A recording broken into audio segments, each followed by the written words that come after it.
యువత జీవితంలో ఎదగాలంటే క్రమశిక్షణ అవసరమని విశాఖ డీసీపీ మణికంఠ చందోలు అన్నారు. ఎంఆర్పేట పీఎస్ ప్రాంగణంలో విద్యార్థులకు పరీక్షా ప్యాడ్స్, పెన్స్ అందజేశారు. ప్రేమ సమాజంలో వృద్ధులకు దుప్పట్లు పంపిణీ చేశారు. ఈస్ట్ ఏసీపీ లక్ష్మణమూర్తి ఆధ్వర్యంలో సిఐ దివాకర్ యాదవ్ ఏర్పాటు చేసిన కార్యక్రమాల్లో ఆయన పాల్గొన్నారు. విద్యార్థులు మత్తుకు దూరంగా ఉండాలని డీసీపీ సూచించారు. ఎవరైనా మత్తు పదార్థాలు తీసుకున్నట్లు తెలిస్తే తమకు సమాచారం అందించాలని.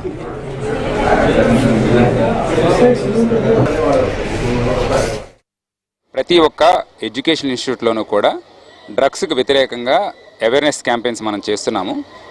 పిల్లలు ఎవరైనా సరే ఇట్లాంటి వారిని పడుతున్నా కూడా దానికి సమాచారం పోలీసులకి మనకి సకాలంలో ఇస్తే వాళ్ళని మనము డ్రగ్స్కి బానిస కాకుండా చేయడంతో పాటు ఎవరైనా సరే బానిసలయ్యారని తెలిసినా వాళ్ళందరికీ డీ అడిక్షన్ సెంటర్లో కూడా మనం జాయిన్ చేయడం జరుగుతుంది.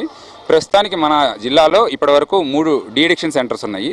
ఇవి కాకుండా వీటిని పెంచాలనే ఉద్దేశం కూడా మన సిపి గారికి ఉద్దేశం ఉంది. దీనికి కూడా మనం అన్ని రకాల చర్యలు తీసుకుంటున్నాము. అలానే ఎవరైనా సరే ఇందులో ఇన్వాల్వ్ అవుతున్నారని తెలిస్తే మనకి ఆల్రెడీ ఒక టోల్ ఫ్రీ నెంబర్ ఉంది. టోల్ ఫ్రీ నెంబర్ కానీ లేదా సిపి సార్ యొక్క పర్సనల్ నెంబర్ అందరికీ ఇవ్వడం జరిగింది. వాళ్ళంతా కూడా ఎవరైనా ఇన్ఫామ్ చేసినా ఆ రోజు మనం రెగ్యులర్గా రైడ్స్ కండక్ట్ చేస్తాం.